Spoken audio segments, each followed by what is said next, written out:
Fala aí, meus amigos vendedores, meus amigos gestores agora, muito obrigado, seja bem-vindo a esse nosso novo programa, que é um programa que muita gente já vinha pedindo, que era como é que eu consigo acertar minha equipe comercial, como é que eu lido com os vendedores, como é que eu trabalho o problema de desconto, enfim, né, tudo isso. A gente acabou anotando isso depois de muito tempo e resolvemos fazer esse programa. Eu e essa fera aqui, que é um cara que, além de ajudar bastante a gente, tenho a alegria, depois de tanto tempo, poder estar fazendo negócio e aprendendo muito na escola do Instituto de Especialização em Vendas, da Escola de Vendas, que é o Raul Candeloro. Raul, obrigado por aceitar esse projeto, mais um aí, e de novo, continuar com a missão nossa, que é poder ajudar as pessoas aí a evoluir e tornar o processo comercial mais profissional. Perfeito.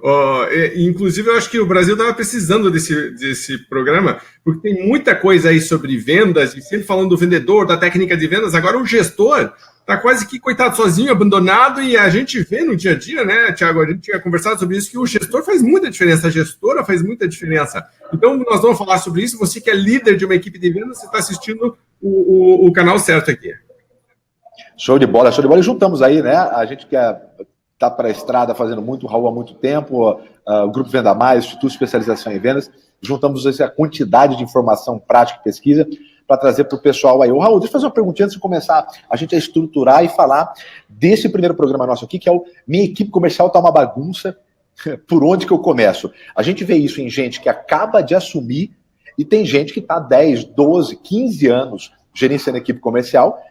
E se você falar quais são os pilares que você avalia, enfim, quais são os pilares que você coloca a sua plataforma, a gestão, ele não consegue falar, olha, eu gerencio isso, isso, isso. 15 anos, né? A gente vê muito isso. Uma pergunta só, tem uma porcentagem, que é o que a gente sempre fica discutindo, qual que é a porcentagem efetiva de um gestor, de um vendedor?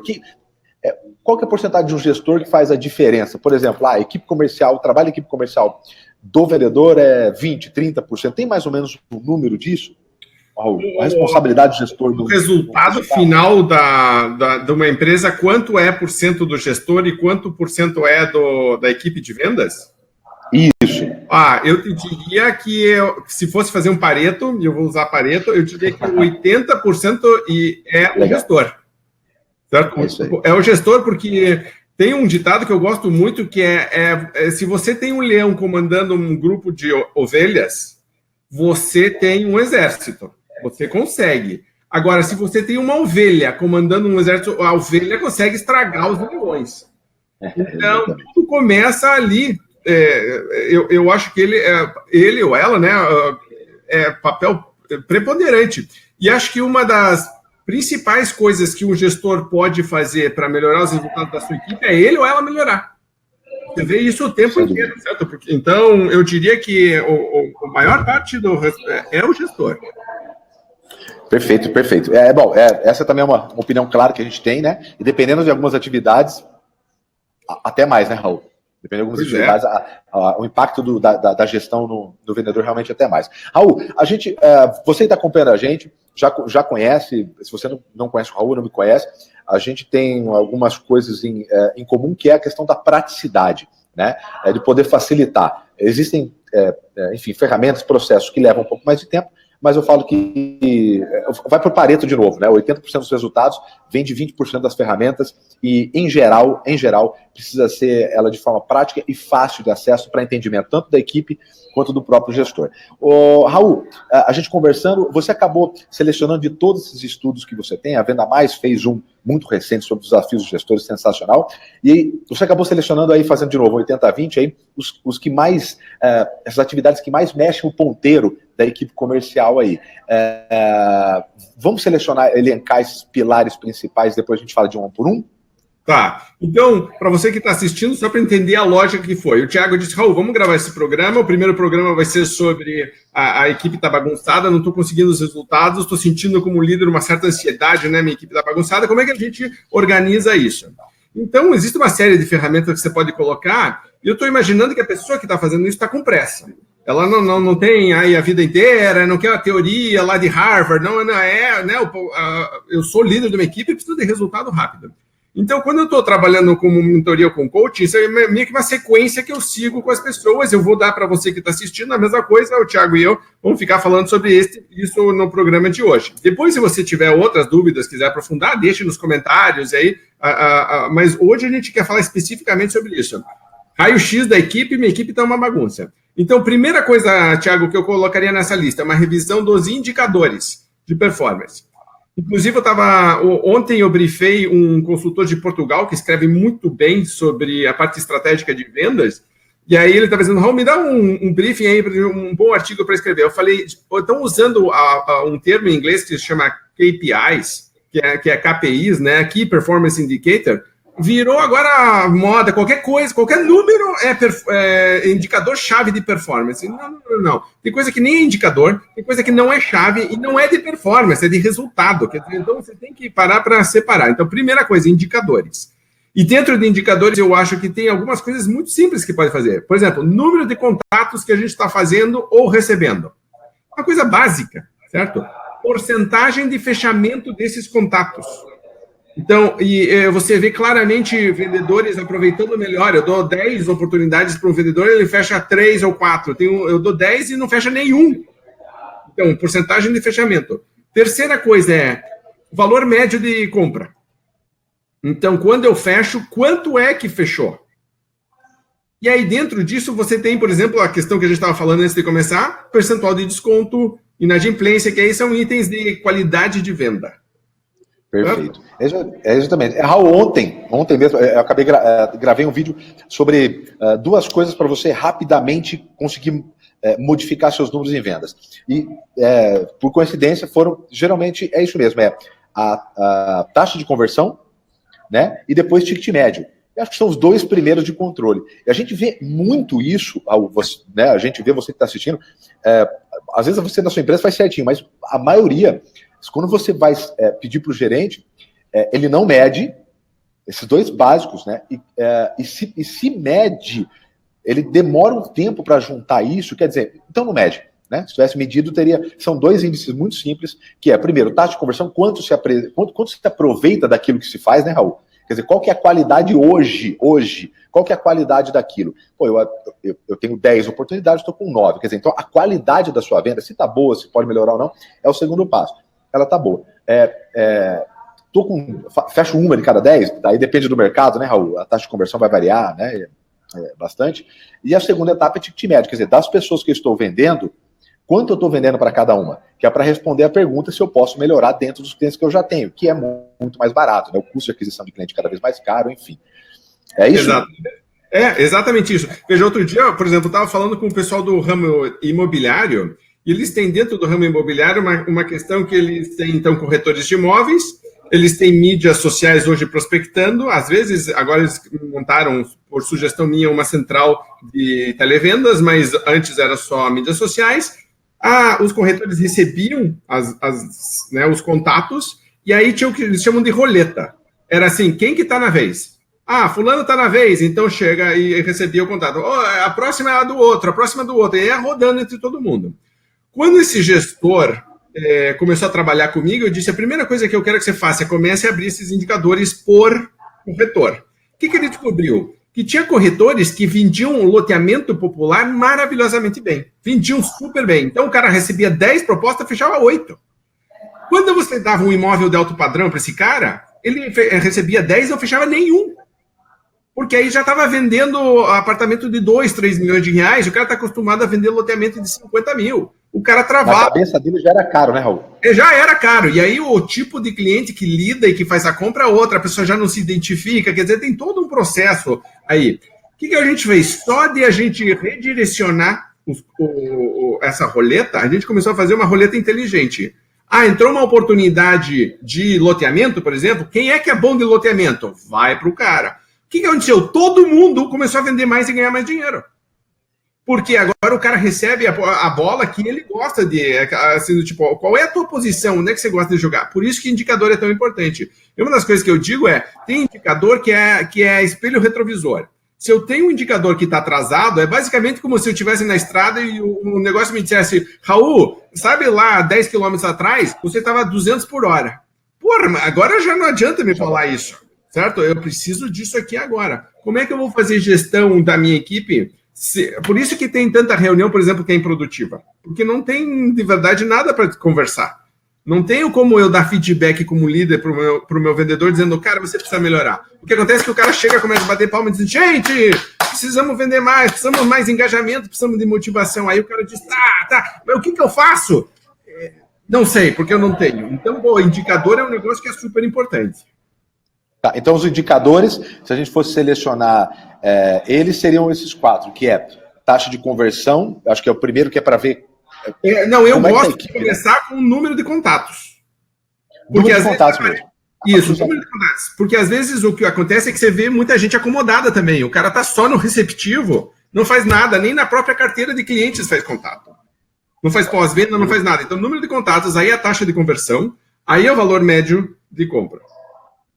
Certo? E o valor médio de... E aí, depois, se você quiser, você pode colocar índices de qualitativos, como, por exemplo, porcentagem de desconto, que pode entrar em valor médio de compra, porque, né, se você dá mais desconto, diminui o valor da compra, etc. E em alguns lugares, muita gente está começando a medir inadimplência.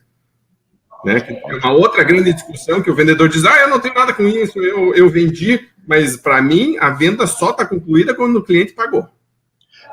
Raul, bom, é tão verdade isso que acho que uma das pautas nossas aqui, eu acabei nem comentando com você, era realmente colocar um especialista na área de cobrança, que é a maior empresa do Brasil de cobrança, a gente conversar sobre isso, porque a gente está vendo realmente um nível de inadimplência alto, né? E até para ver como é que anda o perfil, os estudos são bem interessantes, né? Dos próximos 2 anos, a gente vai marcar também de conversar isso para apresentar para o gestor. Você né? sabe que a gente teve por uns 3 anos uma newsletter chamada Crédito e Cobrança. Tava lá no arquivo. E tem muita coisa. Faz parte das vendas, né, Raul? O quê? Receber faz parte da venda. Com certeza absoluta, né? Com certeza absoluta. Mas então, esse é o primeiro passo, revisar indicadores. Quando você começa a revisar os indicadores, a primeira coisa que eu vejo é que o gestor finalmente consegue entender o que está acontecendo e diminui, inclusive, o nível de ansiedade. Eu fiz 2 calls de coaching essa semana, justamente com 2 gestores que disseram, Raul, para mim é como se eu estivesse no meio da neblina e o farol abriu e agora eu consigo enxergar. E o cara diz, Raul, você não sabe como isso me empoderou como líder. Então, os indicadores são fantásticos. O que o indicador permite você começar agora a fazer o segundo passo, que é a avaliação da equipe. Ótimo. Então, primeiro, levantar os números, os indicadores. Indicadores. Sem número, não se gerencia sem indicador, não se gerencia. Número 2, então? Você começa a abrir por vendedor ou por vendedora esses indicadores e você começa a ver como que cada um deles está em relação a esses indicadores. Certo? Porque o primeiro é geral e agora vai ter que começar uma comparação. E eu começo a dizer, peraí, por que essa pessoa fecha mais?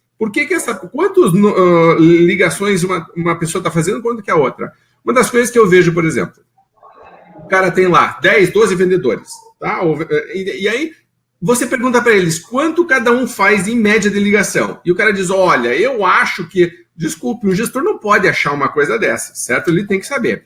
Quando ele começa a mapear isso, ele descobre e fica extremamente surpreso que tem pessoas que estão fazendo o dobro do que as outras. E às vezes tem vendedor que está vendendo super bem, mas faz pouca ligação. Tem um cara que está fazendo 500 mil ligações e não está fechando nada. Quer dizer, tem de tudo, é uma salada. Então, e ele acha, às vezes, Raul, desculpa até complementar, quando vê isso, geralmente a primeira coisa, como ele está sem indicador, a primeira coisa que ele tenta fazer é aumentar volume. É a primeira coisa, e às vezes o processo está tão... Vamos prospectar mais, vamos ligar mais, mas é só fazer mais força, não é mais inteligente. E braço e perna tem limite, né? Por mais forte e rápido que seja. Exato.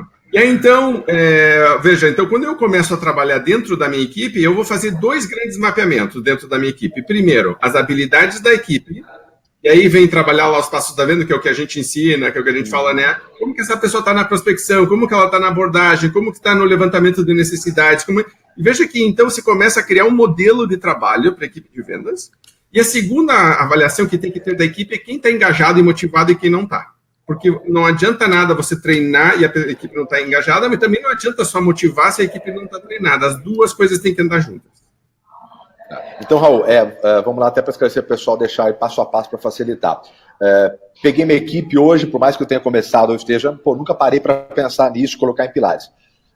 Levanto os números, indicadores, então, número de contato, aí a taxa de conversão, depois ticket médio, né? E depois isso é questão ou inadimplência, que seria um caso para ver se não está tendo muita venda também e não recebe, que aí não é venda, né? Depois a segunda etapa tem os números. Agora eu quero ver quem é que quer trabalhar mais para melhorar os números. Quer dizer, as pessoas engajadas, né? Porque tem gente, às vezes, não, exatamente, o cara faz uma média, 90% da equipe é nota 7, né? E o cara está lá há 5, 6 anos, quer dizer, a pergunta é, um cara que está lá há 5, 6 anos, 4 anos, 10 anos, nunca passou de nota 7. Não estou falando que seja, mas a pergunta é, qual que é a probabilidade dele virar um 9,5? Eu diria que é baixa, mas veja que se isso está muito consistente na minha equipe, eu vou dar um puxão de orelha no líder. Primeiro, porque o líder deixou isso acontecer. Segundo, porque a forma como o líder trouxe a equipe até hoje não estimulou a equipe a se desenvolver. Então, isso vai nos levar para o terceiro passo, que é o próprio líder revisar o seu modelo mental de como trabalhar. Ótimo. Então, terceiro passo, terceiro pilar seria a revisão do próprio líder. O próprio líder. Eu, como líder, como posso melhorar? O que eu tenho que melhorar? E uma das coisas que eu vejo primeiro, os líderes são muito desorganizados. Eles são desorganizados, então eles têm muita iniciativa, são super engajados, sabe? Tipo, você vê que a pessoa, coitada, ela tá tentando, tá fazendo força, mas é muito desorganizado. Então começa uma coisa, não termina, demora para dar retorno, não tem planejamento de verdade, não se organiza. Tem um livro maravilhoso que eu estou recomendando para todo mundo ler, que se chama As 4 Disciplinas da Execução, que é do filho do Covey, ele chama de 4DX. E a questão é muito simples. Primeiro, você define o que você quer melhorar. Os 4 pilares, tá? Você define o que você quer melhorar. Segunda coisa, você define as coisas que você tem que fazer para melhorar esse ponto que você quer melhorar. Certo? Então eu quero emagrecer. Ok, quero emagrecer. O que eu preciso fazer? Eu preciso ir para a academia e eu preciso melhorar minha alimentação. Pronto. Está definido o que eu quero e o que eu preciso fazer. Então, isso aqui é meio que um plano de ação. Quais são as atividades? É o segundo ponto. Terceiro, eu crio o que a gente chama na Venda Mais de mapa do sucesso. Então, eu crio um placar de performance para ver, eu estou fazendo isso ou não estou fazendo? Certo? Eu falei que eu ia na academia todos os dias. Então, eu tenho que ter lá um calendário que eu marco X. Foi feito ou não foi feito? É a coisa mais simples do mundo. Os meus mentorados ontem estavam me mostrando os painéis que eles estavam fazendo. Todos os vendedores lá têm que fazer 15 ligações por dia, por exemplo. O cara fez 15 ligações por dia? Só isso. O cara tem que fechar dessas 15, tem que fechar 3 vendas. O cara fechou... Quase um checklist, né? É um checklist. Tem que fazer... de atividades que, né? Aquela atividade que a gente faz do dia perfeito é exatamente isso. Só que eles recomendam que seja... O livro tem um capítulo só sobre isso, que seja público na parede. Todo mundo acompanha. Quarto pilar é reunião semanal só para discutir o painel. Não deixa nada de fora do mundo a trabalhar, porque aí começa a acontecer outras coisas. E o cliente ligou e reclamou, o cliente não sei o que, olha, apareceu uma super proposta, não sei o que, e a conversa perde o foco. Quer dizer, bloqueia a hora e bloqueia a agenda, ali não põe nada a não ser reunião. Nada a não ser aquilo. E veja, quando faz isso, você consegue dar tração. Acho que a palavra tração é importante, porque a equipe começa a ver que as coisas começam a funcionar, né? E nessas horas também é muito interessante de ver que no começo a equipe não estava acostumada com um líder mais presente e tocando mais próximo, etc. E tem gente, inclusive, que até se revolta com isso, porque estava acostumado com meio que, no fundo, uma acomodação com um oba-oba tranquila. Cada vendedor... Tem gente que não vai aceitar, né, Raul? Tem gente que não vai aceitar. E vai peitar o líder, ou a líder. É muito interessante de você ver esse processo, porque desespera aí, no fundo, então, o que estava acontecendo é que o líder não era, de verdade, um líder. Ele não estava se posicionando como líder, estava deixando muito solto. E é por isso que as coisas estão como assim. Então, esse momento é o momento de resgatar a importância e o papel estratégico da liderança. E aí é uma questão de postura e de entender que... Porque as pessoas, acho que muita gente tem uma trava de que acha que vai ter que ser um ditador. e que vai ter que ser duro, e que vai ter que ser negativo para a equipe. Não é nada disso. Não é nada disso. O que a gente está dizendo é que vai ser bom para todo mundo. Que nem eu estava contando aqui. O diretor da empresa descobre que os vendedores estão vendendo menos porque ele estava tentando ser justo, dando uma oportunidade para cada um. E aí dava o lote para o cara, dava o prédio. Ele estava tentando ser, né? Quando ele veio, ele disse, meu Deus, eu estava atrapalhando todo mundo. Na verdade, esse desafio do senso de justiça, Raul, é que quase sempre, né, quando você trata todo mundo de forma igual, você pune quase sempre os melhores. Né? E os melhores geralmente fazem ali 70% do dinheiro, 60% uma fatia pequena. Na verdade, você está punindo a empresa toda.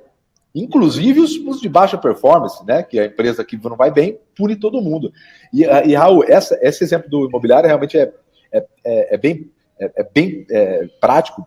Eu tenho uma aula, na verdade, uma palestra de quase 2 horas que eu fiz para o pessoal do Cresce, interior de São Paulo, em 2013, 14, tem até na TV Cresce lá, e justamente um dos módulos que eu trato é o rodízio do pessoal. Justamente sobre isso, né? Pessoas que recebiam perfil. A pessoa que vende valores menores, ela tem uma dificuldade de... Primeiro que o perfil, ela não atende, ela não conhece o perfil do cliente ideal de imóveis maiores, né? Ela não... mas não vai dar oportunidade. Você tem modelos, né? Eu acho que a gente vai falar no próximo, com certeza, nas próximas aulas, sobre recrutamento e seleção. Sem dúvida nenhuma que é um dos calcanhares aí de Aquiles de todos, né? Dos gestores. Contratar pessoas com perfis diferentes para atender a mesma coisa, né? Então, para a gente poder repassar, só para falar. Então, primeiro, levantamento dos indicadores, porque você não consegue fazer nada sem levantar os números. A segunda etapa que você tinha passado... A aplicação dos indicadores para a equipe e aí a avaliação dos membros da equipe dentro desses indicadores para você ver cada um deles como é que está. Aí o terceiro passo é você começar a trabalhar você como líder, principalmente na questão de dar uma rotina de processos. Muito apaga-fogo, né? Desculpa, o quê? Muito, o que a gente vê é excesso de apagar fogo. Exatamente. Gestores cansadíssimos, estressados, extremamente ocupados e praticamente zero de produção. E veja que ele entra numa rotina que é desgastante, porque parece que todo dia fosse a repetição. Tem um filme que eu gosto muito, que acho que é O Dia da Marmota, que o cara morre e acorda no mesmo dia todos os dias, né? E aí aquilo aqui é meio que um inferno, porque é todo dia a mesma coisa, e ele só sai quando ele como ser humano, melhora.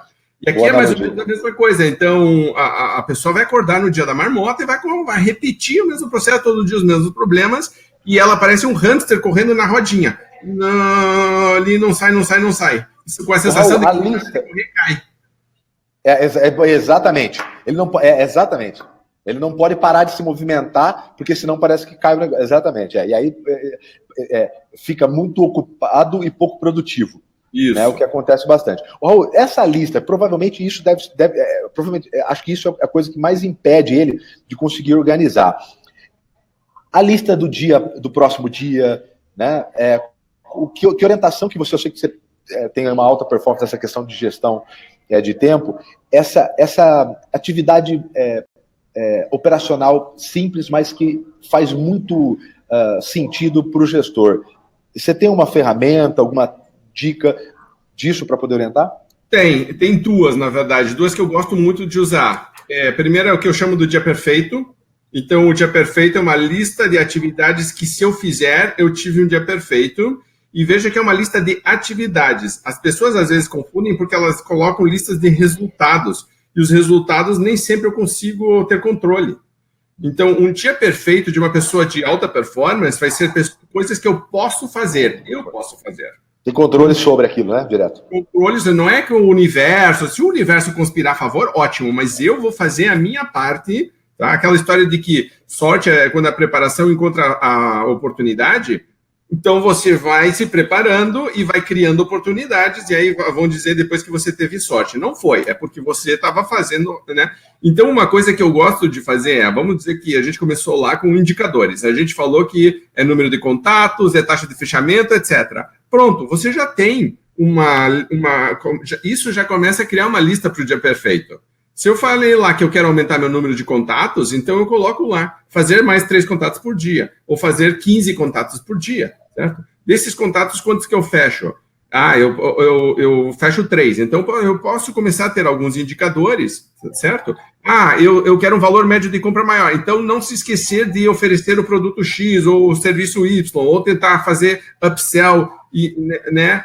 Então, não se ou, por exemplo, negociar melhor taxas de desconto. Quero trabalhar com um desconto médio menor do que a média hoje. Então, você é um já tem um plano de atividade. Exatamente.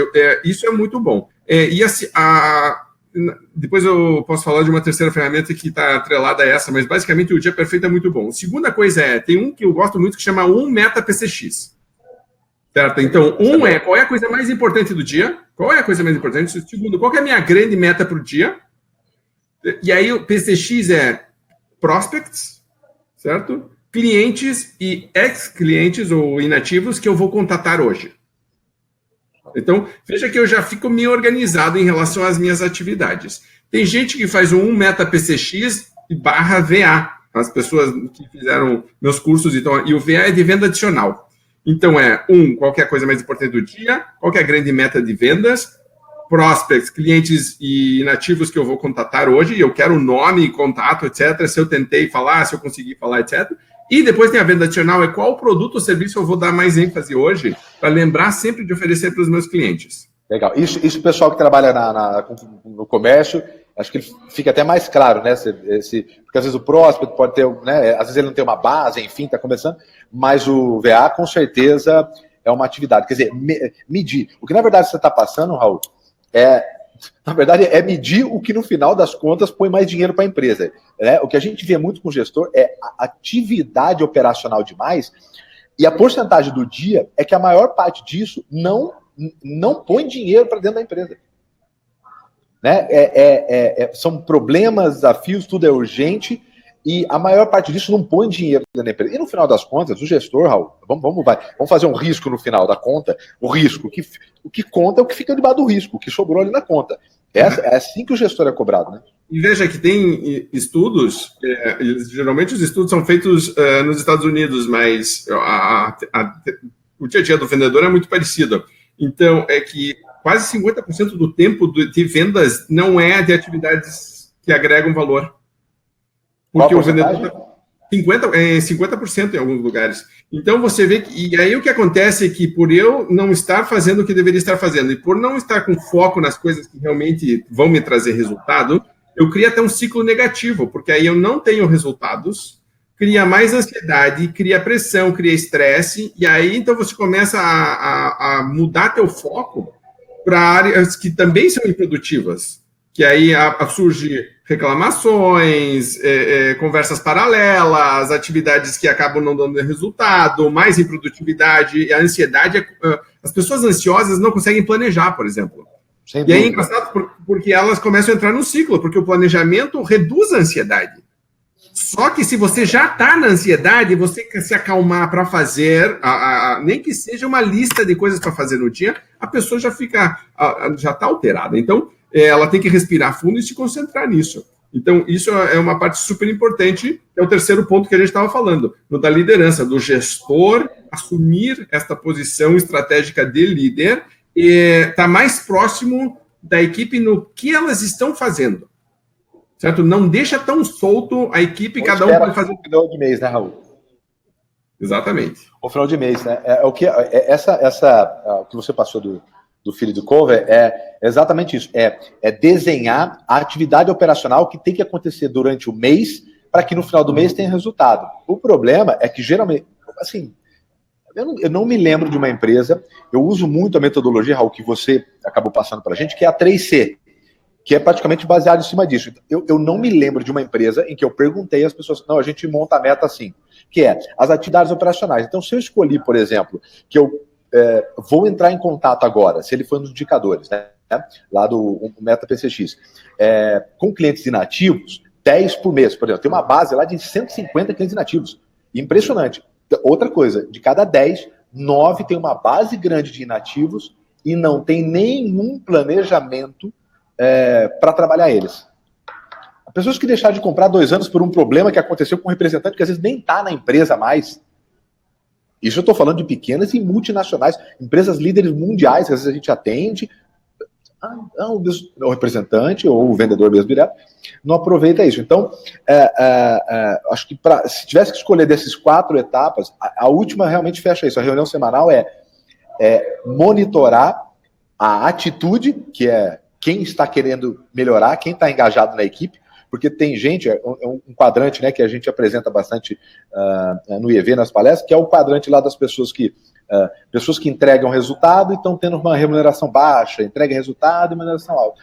Quem está tendo uma remuneração alta e pouco engajamento, né, ou ela resolve mudar, ou não tem gestão que resolva, né? Não tem magia com gestão, né, Raul? Veja, tem uma questão que é muito interessante dentro de vendas, que é psicológica, que é termostato financeiro mental. Então, todo mundo tem o seu termostato financeiro mental, a pessoa vai até um ponto e ela está feliz ganhando, vou dar um exemplo só, sei lá, 12 mil reais. Ela está ganhando 12 mil reais, e é um caso real, estou falando de um cliente meu, o gestor, na hora de definir suas metas, ele vê que aquela pessoa poderia estar o dobro. A empresa precisava, para entregar os resultados que a diretoria e os sócios querem, precisava desse... Mas a pessoa está feliz, acomodada naquilo. Representante comercial é muito comum, por exemplo, o Marcelo Caetano, nosso sócio, né, na empresa de consultoria e aqui no IEV, ele tem um curso de representantes. É muito comum você dividir o território de um representante, o que no começo é um grande problema, porque o representante está pegado, ele fala no seguinte, mas o representante com um território menor aumenta suas vendas. Ele trabalha menos, porque agora tem que se deslocar menos e tudo, e aumenta as vendas. Porque o custo dele que sai do bolso dele é um ano depois, ele revê o processo e diz, meu Deus, eu estou numa vida muito melhor. Mas no começo foi uma luta, parecia que fosse te tá arrancando um braço da pessoa, quer entrar na justiça, quer brigar, tudo. Aí você diz, não, campeão, vai ser melhor para você. Mas por quê? Porque não estava prestando atenção nesses indicadores, não estava, sabe? Aí a pessoa... E aí é papel do gestor, né? É o papel do gestor.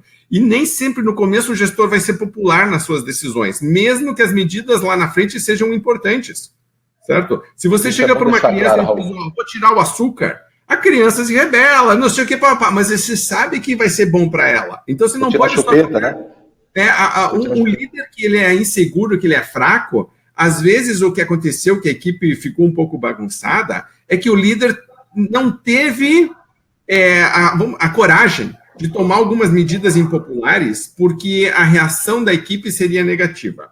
E outra coisa que eu vejo, às vezes, perversa é o seguinte, as medidas impopulares, vamos dizer que eu tenho uma equipe de vendedores, de 10 vendedores, 2 são muito bons, 2 ou 3 são razoáveis, eu tenho lá uns 4 ou 5 que são fraquinhos, tá?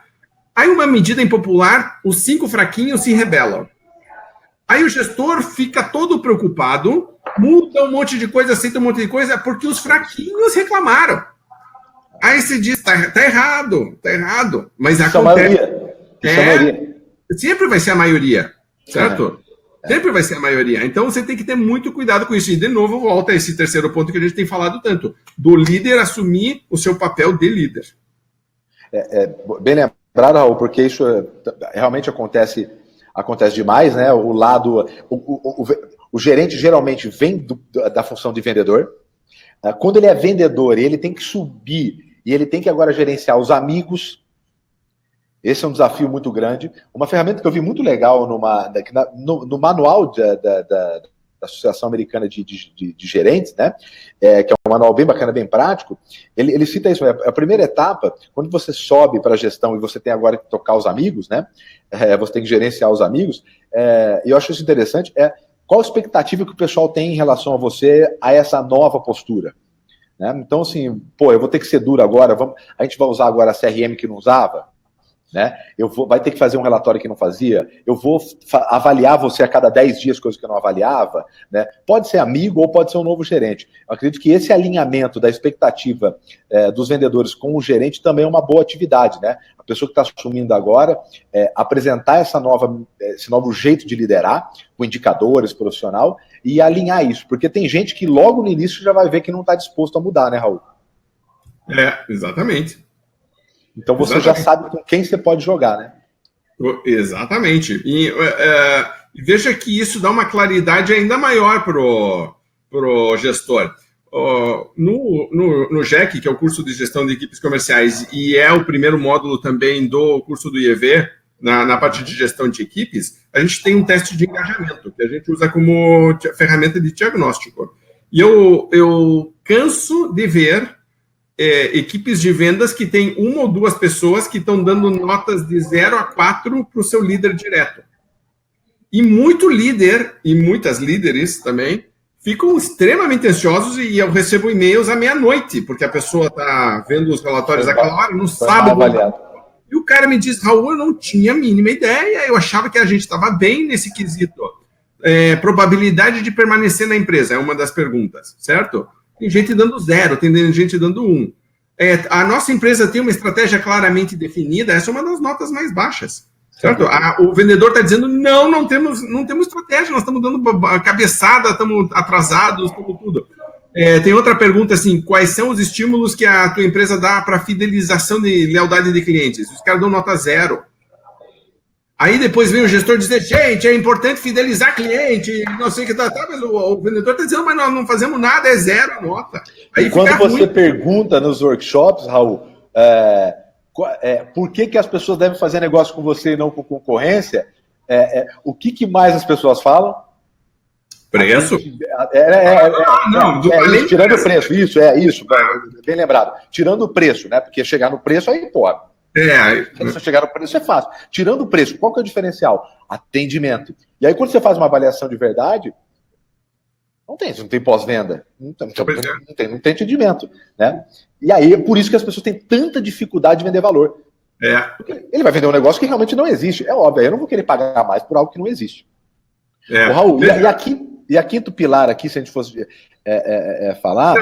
Na verdade, eu queria continuar na lista, porque a gente vinha com indicadores, vinha com equipe, vinha com líder, e o quarto... Isso, a reunião semanal, que é o quarto.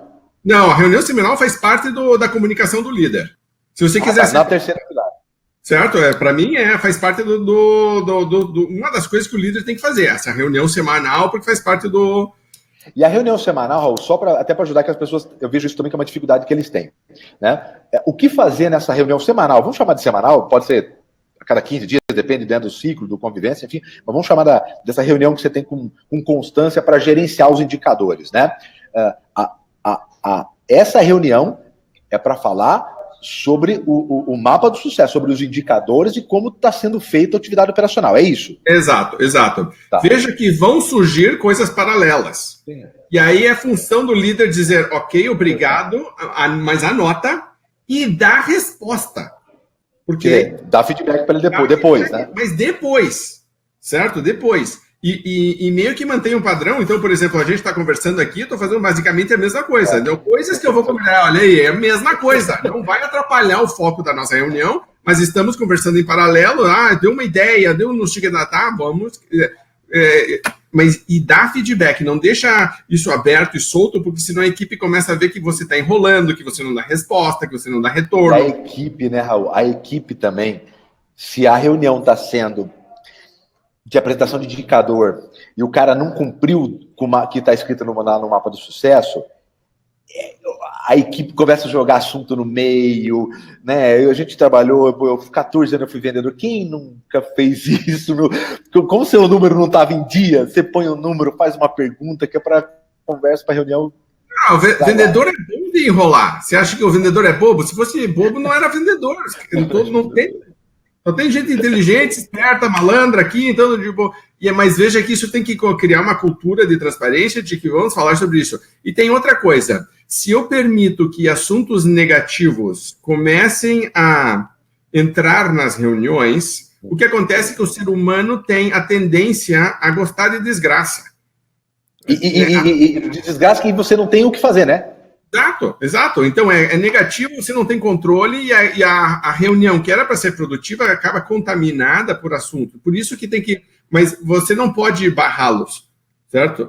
Você não pode dizer, não, isso não existe. Você pode dizer, ok, obrigado, anotei aqui e vou tratar disso logo após essa reunião. Isso, e agora eu trago de volta para o assunto, Certo? Exatamente. É porque eu tenho nesse assunto, Raul, porque as pessoas. Eu recebo muito pedido e nos workshops, as pessoas têm essa dificuldade. Thiago, legal, eu não fazia reunião, agora eu já sei que eu preciso para controlar. O que eu falo na reunião? Né? As pessoas confundem reunião com puxão de orelha. O cara faz uma reunião de número, começa a dar bronca, né, começa a misturar assunto de atitude com o gerenciamento do indicador, né, e aí demora 4 horas a reunião e ninguém lembra o que aconteceu há meia hora atrás. Não, e acaba a reunião e nada foi decidido, nada de produtivo. Assim, bom, ótimo. Então, e no final da reunião tem que ter um próximo passo, quer dizer, quem e o que fazer, é isso? Porque o que vai acontecer é o seguinte, estamos no caminho certo, então estamos indo para aquela meta, lembra que no 4DX lá das disciplinas, a primeira é uma meta, então vai ser uma revisão, estamos indo para a meta, ok, segunda as atividades que precisavam ser feitas, estão sendo feitas sim ou não? Certo? E aí, então, se estão sendo feitas, ok, vamos continuar fazendo, como que a gente pode melhorá-las? Se elas não estão sendo feitas, por que não estão sendo feitas? Como que a gente resolve e como que a gente melhora? Então, veja que a própria revisão dos indicadores e da meta já dá o próximo passo. E ele vai... E anotar, né, Raul? Anota o próximo passo e como a gente já dividiu, na verdade, aqui, né, o que cada... vendedor tem como atividade ou meta, então repassar quem e o que vai ser feito e na próxima reunião discutir o que foi finalizado nessa, né? Porque isso também é outra. A próxima reunião não se traz o que foi prometido na última. Exato. Perda de tempo, né? Exatamente. Então veja que é uma excelente forma de você ter um processo para reuniões revisando o que foi decidido na última. Você gosta de fazer muito isso, né? Começar a reunião revisando como terminou a última, né? Exatamente, porque aí você começa, elas estão vinculadas uma na outra e é um grande processo. Ela não pode ser que a gente teve essa reunião, discutiu tudo isso e de repente ela some, não existe, nunca mais ninguém lembra que ela... Não, perde credibilidade o processo, né? Você não jogou fora tudo que foi feito antes aqui. Exato. O vendedor percebe mesmo, Raul, é o famoso tubarão com a gota de sangue. Se ele perceber que o que você começou a cobrar de indicador na reunião não é cobrado, se você no final da reunião bate na mesa e que não vai aceitar que o próximo número aconteça e na próxima reunião não é tratado, ele não faz. O ser humano aprende a conviver com isso. Porque o vendedor que é novo, ele até leva a sério a bronca. Mas o vendedor que está há 10 anos lá dentro, coitado, ele é novato, ele acha que é sério. O que é novato já fala, não é assim mesmo. É novato, né? O novato desesperado, puta, agora tem que fazer o relatório para amanhã. O cara, não, fica tranquilo, fala que você teve um probleminha. Aí amanhã é sexta, sábado ele esquece que é domingo, a reunião é só na outra semana. Contamina, né? Pega esse relatório aqui do mês passado e manda de novo, sabe? Ele não lê. Né? Nem sabe, então umas coisas horríveis, então, mas sim, então veja que tem que estar ali firme. Então tem que estar. O controle do indicador das atividades, realmente, né? Ele tem que mostrar que ele lê e que ele acompanha. Esse de não ler é batata. A maioria dos vendedores falam isso. Falam, não faço porque não lê. Ele não dá um feedback do que foi repassado para ele. Isso é a gente tinha uma vez, isso foi interno nosso dentro da Venda Mais, tinha gente que colocava trechos da Bíblia dentro do relatório só para me provar. Me disseram, Raul, a pessoa tal, que era subordinada minha, não está lendo nossos relatórios. E aí eu falei, como vocês sabem? Porque a gente está colocando trechos da Bíblia. E aí começaram a falar, olha, se você encontrar essa frase aqui, eu te dou R$50 agora, fale comigo. Não sei o que. Passava tudo batido. Não, o que eu tô falando, vendedor, cara, eles são muito espertos, eles ficam falando entre eles, aí começaram a montar assim, isso foi até engraçado, né? Mas você vê que se esse processo acontece, a equipe passa a não respeitar tanto o líder. Sem dúvida. Ele fala, o que ele fala, ele bate, ele grita, ele faz barulho. Mas, eu tive quando eu trabalhava no ramo de eventos, eu tinha um que o pessoal, ele ficava puto e chamava a reunião. Então ele tomava o esporro da diretoria, aí o gerente, aí ele descia. Sabe aquela história do pássaro de cima caga no de baixo caga no outro? Então ele vinha, aí do nada, ele vinha na sala, tinha 30, uma das maiores empresas do segmento. Reunião agora! Aí o pessoal já ia rindo, Raul, já ia rindo pro negócio. E ele vinha, ele batia, xingava, falava palavra. Ele não media nada, não cobrava durante a semana, então, e acontece mesmo. E aí não adianta pagar mais, não adianta gritar mais, não adianta ameaçar, não funciona. E Raul, e o quarto, né? Acho que tem um quarto pilar aí, né? O quarto veja aqui, agora eu basicamente arrumei a parte interna, a cozinha, certo? Agora que eu acho que você tem que começar a olhar para fora, e aí vem uma matriz que eu gosto muito, que chama de blindagem contra a concorrência, é de você mapear o mercado e dizer, ok, de verdade, quem são os nossos concorrentes, quais são os pontos fortes deles, quais são os pontos fracos, certo? E eu então, vamos lá, quem são, né? Quem essa são, é a primeira etapa. Isso. Quais são os pontos fortes e quais são os pontos fracos. Para quem, acho que para quem quiser, né, que não use, né, acho que uma ferramenta interessante é a análise SWOT, né? Quem quiser procurar, né, pode procurar, ela é simples, conhecidíssima, a maioria já deve conhecer, mas quem não conhecer, ajuda também. Mas essas 3 perguntas resume, Raul, é mais fácil responder essas 3. A matriz SWOT ela é mais abrangente, ela vai falar de uma situação geral de mercado, ela vai fazer uma avaliação interna, mas vai fazer externa. Aqui ela é muito focadinha. Eu quero que você pegue a tua empresa, eu quero que você pegue 2, 3, 4 concorrentes teus, eu quero que você faça uma lista de coisas que os clientes acham importantes na hora de comprar, então pensando como cliente, o que é importante na hora de comprar e tenta tirar preço, porque senão só aparece preço. Se quiser, em alguns setores a parte financeira é muito importante. Aí eu recomendo fazer 2 matrizes. Você pega a tua empresa e os 3 ou 4 concorrentes e você compara em relação à questão financeira. Aí é o preço que está sendo cobrado, é percentual médio de desconto, se existe bonificação por volume, se existe algum tipo de incentivo qualquer, etc., que alguns ramos têm, mas você separa a parte de dinheiro.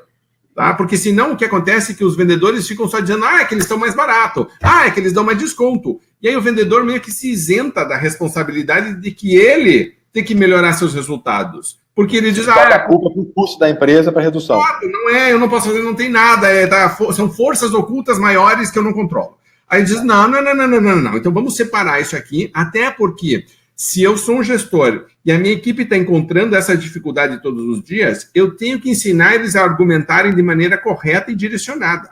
Então nós vamos falar de desconto, ok, vamos falar especificamente de desconto. Mas qual que é o roteiro? Qual que é o script? Você pergunta para a equipe. Tem caras na equipe que já estão lidando muito bem com isso.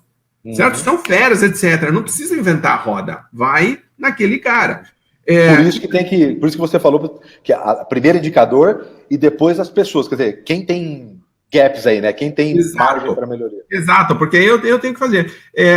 Por exemplo, outro dia eu estava trabalhando com um pessoal de mega alto nível. Os caras têm, sei lá, 15 vendedores e 6 têm PhD. É um pessoal super técnico, super alto nível, só venda de valor agregado altíssimo. E aí eu estava separando em 3 tipos de cliente. Clientes que compram valor, clientes que compram resultado, tá? E clientes que compram preço, só querem o mais barato. Tá? E aí a gente estava fazendo um trabalho, a gente separou em equipes e eu disse quais são as 5 perguntas que um cliente desse perfil te chamaria para renegociar um contrato. Tá? Então, imagine, eu estou na frente do cliente, o cara está me pressionando, quais são as 5 perguntas que eu tenho que estar preparado para responder? E os caras fizeram 5 perguntas para cada perfil de cliente. Tá? Quando eles fizeram isso, eu disse, ok, de 0 a 10, qual que é a tua segurança hoje de responder cada uma dessas perguntas? O que a gente descobriu? Que para cada perfil de cliente, tinha uma pergunta extremamente complicada que dentro do grupo muita gente não sabia responder. Os caras estavam dizendo 4 ou 5. Quer dizer, não é que eu não sei responder, eu sei, mas eu não tenho segurança. A pergunta era muito específica. Qual é a tua segurança na hora de responder? E os caras dando 4 ou 5. Eu digo, ok, essa pergunta aqui. Todo mundo deu nota 4 ou 5. Quem é que se deu 9 e 10? Uma mão levanta. Como é que você responde? Aí o cara começa, não, eu falo que não sei o que, todo mundo, para.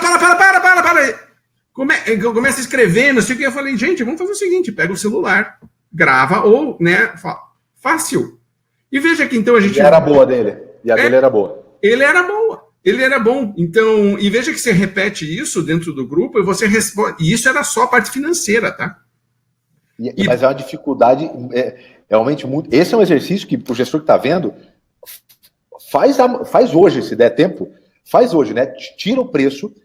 Eu vou pedir 3, porque nos meus workshops, eu peço 5, mas eu estou vendo que, como ninguém consegue os 5, eu estou pedindo 3 agora, estou baixando um pouco o sarrafo.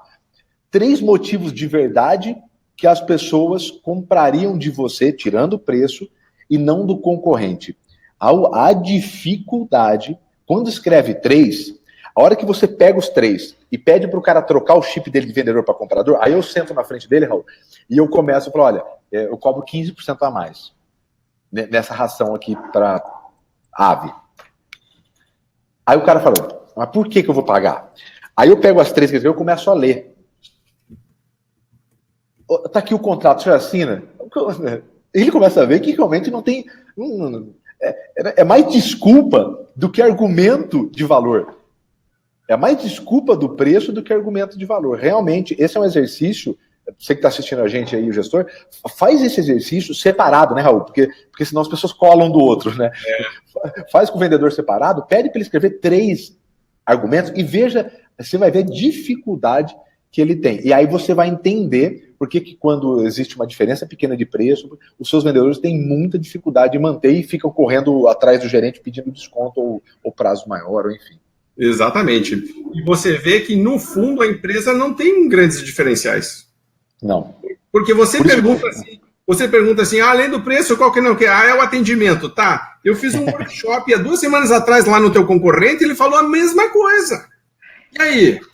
Certo? Além do que, vamos definir o que é atendimento? Atendimento para qual tipo de perfil de cliente? Então, veja, você começa a ter que ser um pouquinho mais estruturado, organizado em relação a essas coisas.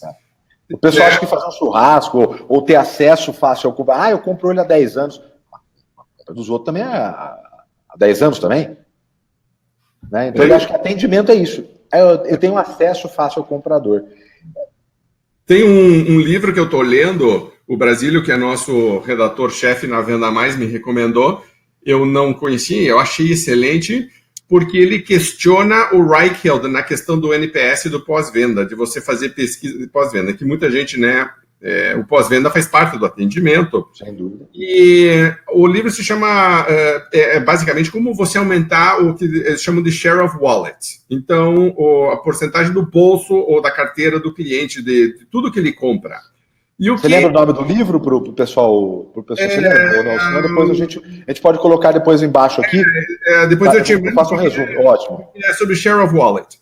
E só está em inglês, infelizmente, não tem a tradução ainda em português. Mas a questão é que, geralmente, o que está aparecendo agora é que você não é fiel a uma marca. Você é fiel a um grupo de marcas. Porque elas têm, no fundo, um posicionamento muito parecido para você dentro da tua cabeça. As empresas, elas gostariam de pensar que elas são únicas no mundo. Então, a Apple gostaria de dizer, não, só existe a Apple no mundo. Mas se amanhã assumir Apple, cara, você compra um Samsung, por exemplo, e diz, a vida continua. Muito bem servido. Para quem é hardcore fã da Apple, vai dizer, não é, não sei o quê, mas de verdade mesmo, a vida vai continuar. Vai substituir uma coisa pela outra. Então, isso tem acontecido com frequência, certo? De você encontrar grupos de produtos. Eu vou no supermercado, tem lá o meu café preferido. Se não tiver aquele, eu vou dizer, que pena que não tem, mas eu substituo. Certo? Pode ser um café orgânico, enfim, legal, é um nicho, é um grupo, mas tem lá 5, 6, 7 marcas. Exato, então, e alguns produtos conseguem substituir melhor ou não outros, certo? Mas geralmente eu tenho um leque dentro de opções e não só uma. E as empresas não conseguem conviver com isso, elas querem que o cliente seja 100% fiel. Mas a ferramenta que o cara recomenda para você melhorar a porcentagem de aproveitamento que você tem dentro da carteira do cliente é justamente essa matriz que a gente acabou de falar de comparação dos pontos, certo? Inclusive, ele recomenda você perguntar para os seus clientes, e aí, que nota você nos dá em relação a isso? A gente acha que isso aqui é importante. Que nota você nos dá? Raul, então, para isso, exercício simples. 2, 3 principais concorrentes, né? Tem segmentos que às vezes é interessante, como tem muita gente. Às vezes os vendedores têm dificuldade em mostrar realmente quem é, porque você tem algumas definições de concorrência, né?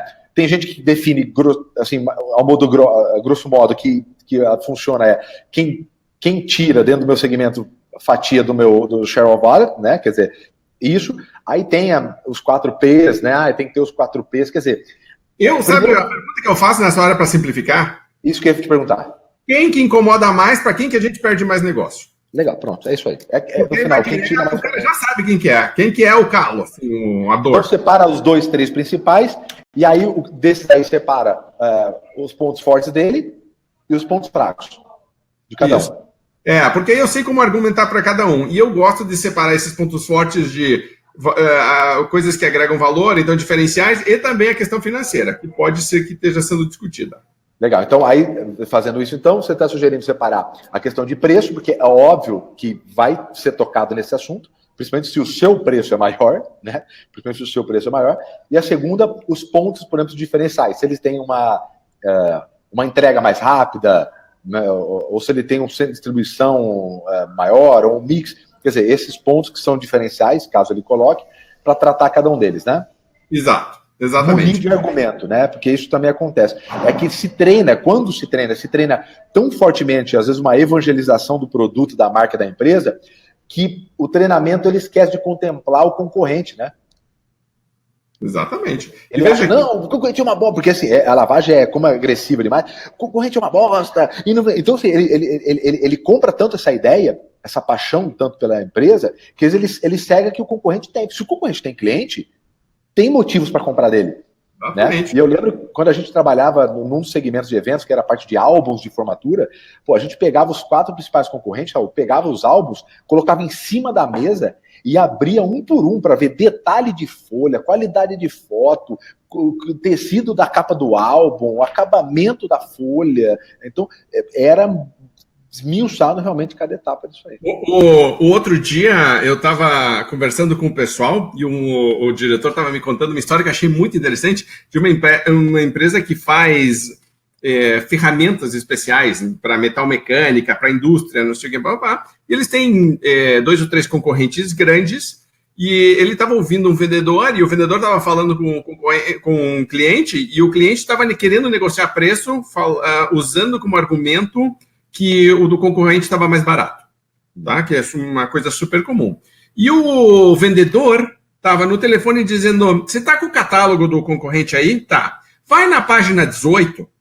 E o cara, na cabeça dele, já sabia onde estava no concorrente, certo? Ele não estava ali olhando, se batendo, dizendo, meu Deus do céu, agora o que eu vou falar? Não. O cara estava aqui falando assim, vai lá na página 18 do concorrente e veja lá que está escrito na entrelinha, que os caras estão te entregando 3, nós estamos te entregando 4, cara. Tá lá escrito, só que você tem que prestar atenção, tem um asterisco lá embaixo. O cara tava lá na página 18. Eu falei, porra, cara, aí sim, né? Você vê a diferença, né? Mas... Acabou, aí não tinha nem mais. Mas veja, e de novo, isso vem de treinamento. Alguns vendedores e vendedoras já fazem isso naturalmente, são os bons, etc. Mas eu acho, particularmente, experiência que não é a maioria. E aí vem a função do gestor de dizer, ok, vamos mapear o mercado, vamos nos colocar exatamente aonde que a gente está, tá? Vamos entender pontos fortes e fracos para vocês estarem preparados para lidar com isso. E aí vai trazer o 5º ponto, Thiago, que para mim é meio que é o que meio que encerra a nossa conversa hoje, do que o gestor pode ter, que é a revisão da estratégia. Porque aí eu começo a repensar o que nós estamos fazendo, quem que nós somos, quem que é nosso cliente ideal, aqui entra tudo numa sequência que acho que até um outro programa, se a gente quiser falar sobre isso. Com certeza. Porque quando o cara faz a comparação com a concorrência, e principalmente se ele envolve os clientes no processo e pergunta para eles, tá, eu acho que, por exemplo, atendimento é importante. Que nota você nos dá em atendimento? Certo? E os caras dão 8 ou 7, e o cara diz, por que você nos dá essa nota? Ah, porque vocês são lentos, porque vocês não dão retorno, porque vocês não sei o que, O cara começa a ver, espera aí, eu tô igual todo mundo. Eu tô falando que eu sou diferente, mas eu só tô falando de verdade. E aí... Isso realmente esse é o 5º passo, porque ele não dá para ele se preocupar com esses gaps agora, sendo que ele tem um abismo que é... Não tem indicador, não sabe quem é que vai estar disposto agora a ser gerenciado por indicador mais profissionalmente. Ele não tem ainda definido as atividades de gestão dele, de tempo, né? Não faz a reunião do acompanhamento. não definiu quem são os principais concorrentes, né, e quais são os pontos fortes, principalmente se a gente cobra mais, né, quer dizer, se a sua empresa cobra mais. E aí, no quinto, tendo essas 4 estruturadas, o quinto é essa revisão para saber agora onde estão os detalhes disso. Quer dizer, às vezes um atendimento ao cliente pode mudar. E às vezes não é nem detalhe, às vezes é repensar a empresa inteira. E veja que por muito tempo eu tive numa grande dúvida, um grande dilema, até como consultor, é uma coisa que a gente tem um debate interno, uma consultoria grande, quando chega numa empresa, ela começa esse processo ao contrário. Ela redefine a estratégia e aí ela vai fazer ao contrário do que a gente fez. Ela vai começar a pegar os líderes, aí vai trabalhar a equipe, aí vai criar indicadores, e ela vai tudo exatamente ao contrário. Só que isso tem, para mim, 2 grandes problemas. O primeiro deles é que a estratégia geralmente foi definida dentro de uma sala com ar-condicionado por pessoas que acham que entendem, que etc., que para mim isso é complicado, certo? Porque acaba ficando muito isolado da realidade do mundo, tá? E segunda coisa eu não... na verdade, são 3 pontos. A segunda coisa isso demora para dar resultado, e aí meu fluxo de caixa sofre muito. E veja que é uma revolução, né, Raul? Pois é, e aí volta, não entende, etc. E você tem um problema de fluxo de caixa. Então, veja que o processo é ao contrário. Quando eu comecei trabalhando em indicadores, comecei a trabalhar a equipe, eu imediatamente trouxe caixa para dentro da empresa. Eu tô mais fortalecido.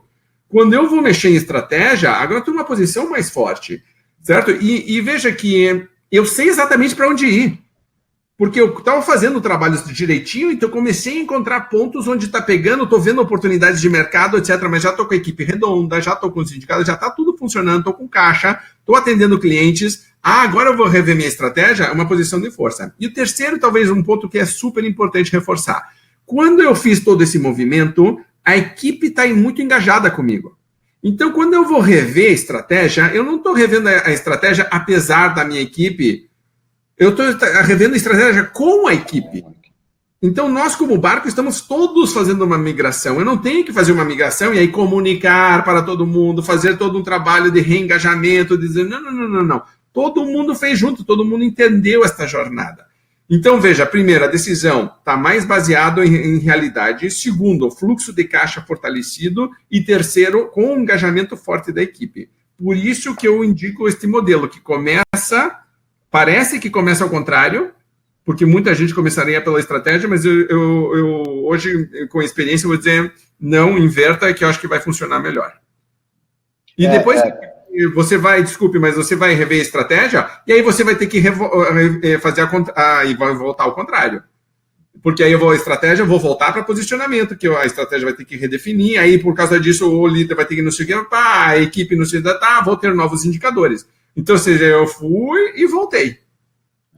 O que acontece ou com consultoria, ou mesmo quando o gestor toma um choque, né, de realidade, é querer fazer essa revolução, né? Como se toda a cultura, todo o tempo, todo o histórico da empresa, tudo que os vendedores fizeram, bom ou mal, não tivesse valido de nada, né? E aí entra no ciclo realmente de desespero, porque se você troca tudo, óbvio que vai afetar no caixa, as pessoas vão entrar vão conhecer cultura nova, a cultura nem está ainda fincada, porque você está mudando também, né? Então, realmente isso.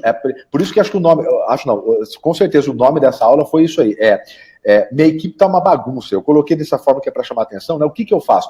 Porque vamos primeiro aproveitar o que dá para fazer dessa equipe, né? Sem dúvida nenhuma, pelo trabalho que a gente faz aí, né? São quase 100 empresas, todos os anos diferentes, que a gente atende, somado eu e o Raul, ainda quase 200 empresas, anos diferentes, atendendo por ano, e a gente vê muito... Tem a mais, tem o IEV, tem o exatamente, todo o histórico. Se for somar o que tem de case histórico de prática, né? Essa aula e o intuito dessa nossa sequência agora, de vários vídeos de Papo de Gestor, Raul, é justamente isso, é trazer o que está acontecendo no dia para que o pessoal possa arrumar e não cometer mais esses erros, né? Raul, então, tivemos esses 5 pilares que a gente fez e a última parte da revisão estratégica, porque se com isso aqui realmente não estiver funcionando, a gente revê estrategicamente toda a empresa, né? Tem mais alguma coisa para a gente poder finalizar? Não, eu acho que, olha, se a pessoa está nos acompanhando e veio isso, ela tem lição de casa bastante aí, coisa para fazer. Só com o indicador aqui. A gente deu uma mini consultoria para muita gente, e eu acho que muito micro e pequeno empresário, que é quem, no fim das contas, quem está responsável pelas vendas da empresa, é o micro e pequeno empresa. Numa pequena empresa, é o dono ou a dona, certo? É o sócio, que também deveria estar assistindo esse vídeo. Certo? Porque o gestor, a gestora, o gerente tem que ter o apoio dos sócios, dos diretores nesse processo todo. Então, é muito importante que assistam também e discutam juntos o processo. Legal. Cara, bom, Raul, obrigado mais uma vez. A gente vai continuar. Aí embaixo aqui você vai ter toda a sequência. Se você não ainda se inscrever no canal lá da Thiago Conce, você vai poder entrar lá, você vai ver todos os vídeos nossos. Olha, vale por uma consultoria, e eu vou falar assim, essa consultoria, você pode ligar lá na Solução Comercial na Venda Mais, te custa um bom dinheiro, por quê? Porque realmente modifica, mas só com esse trabalho que você vai ver, essa sequência desse papo de gestor, aqui você consegue fazer a revolução, a evolução, o reposicionamento da sua empresa, com os vídeos que a gente está passando aqui, eu e o Raul. Raul, obrigado mais uma vez, aqui o pessoal vai estar com acesso, tem mais vários vídeos que a gente vai gravar ainda sobre gestão. Se você é vendedor, não tenha medo não. Manda para o seu gestor, né, para dar uma olhadinha, fala, olha que bacana, né, o pessoal aqui tá passando todo o tempo de experiência, do Grupo Venda Mais, Marcelo, Vitor, Raul, IEV, todo o grupo está juntando essas informações para passar para vocês. Se você é gestor, passa, continua com seus amigos, compartilha com os seus amigos gestores, donos de empresa, eu tenho certeza que eles têm muita dificuldade, quer trabalhar, quer dar resultado, mas às vezes não sabe por onde começar e da onde tirar isso, né, Raul? Isso aí. Então, revisando rapidamente o que a gente falou aqui. Primeiro, começa pelos indicadores. Segundo, pega os indicadores e vê os vendedores da equipe como que estão em relação a cada um. Começa a trabalhar para melhorar cada um deles. Terceiro, líder. Reveja a sua postura, a sua função como líder. Melhore comunicação, melhore reuniões. Faça aquela lista de 4 passos para você começar a ter reuniões mais produtivas baseadas nos indicadores e no processo de melhoria. Não só motivacional, estourar bexiga e passar vídeo. Ou dar bronca, certo? Então, né, tem que ensinar o que as pessoas podem fazer para melhorar. Quarto, a questão do posicionamento, certo? Quais são os nossos diferenciais, como que a gente está em relação aos concorrentes. E o quinto é uma revisão da estratégia mesmo, de poder começar a parte comercial a influenciar um pouquinho mais as decisões importantes da empresa, dizendo, isso que está acontecendo no mercado é para lá que a gente deveria ir. E aí, todo mundo vende mais, atende melhor, ganha mais dinheiro. Show de bola, maravilha, Raul. E aí, como a gente, além do vídeo, além de todos os vídeos que tem aqui no canal de gestão, a gente também deixa alguns caminhos para que a pessoa possa se aprofundar ainda mais. Vou deixar aqui também o canal da Venda Mais, para o pessoal poder conhecer. Se você, gestor, não assina a revista Venda Mais ainda, quem já comprou minhas palestras, meu workshop, no início eu já falo, não faz sentido como gestão, e o pessoal fica todo envergonhado porque eu faço umas perguntas. Como é que você não... Né, quanto tempo do seu dia você investe para melhorar aquilo que mantém a sua vida, a vida da sua família e da sua empresa viva, que é o trabalho de vendas? Né? E a Venda Mais, não é porque eu tenho a coluna, não é porque o Raul está aqui não, mas para mim é o melhor periódico de vendas que eu conheço sobre praticidade, pesquisa, e não é só nacional, não. E a tua sorte está em português, fica tranquilo, não tem desculpa de falar que tem outra língua, né?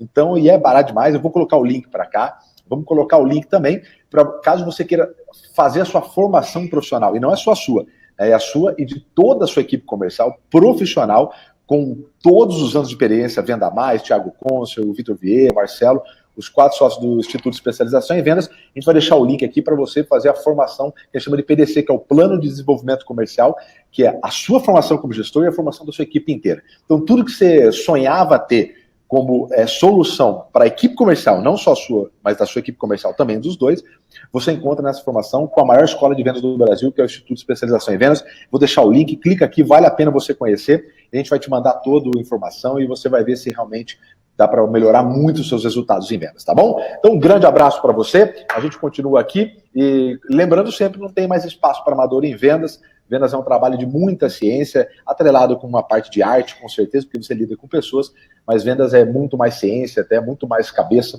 do que braço e perna, tá bom? Grande abraço, Raul, a gente se encontra no próximo bate-papo nosso. Um abraço, obrigado, boas vendas. Valeu, abraço.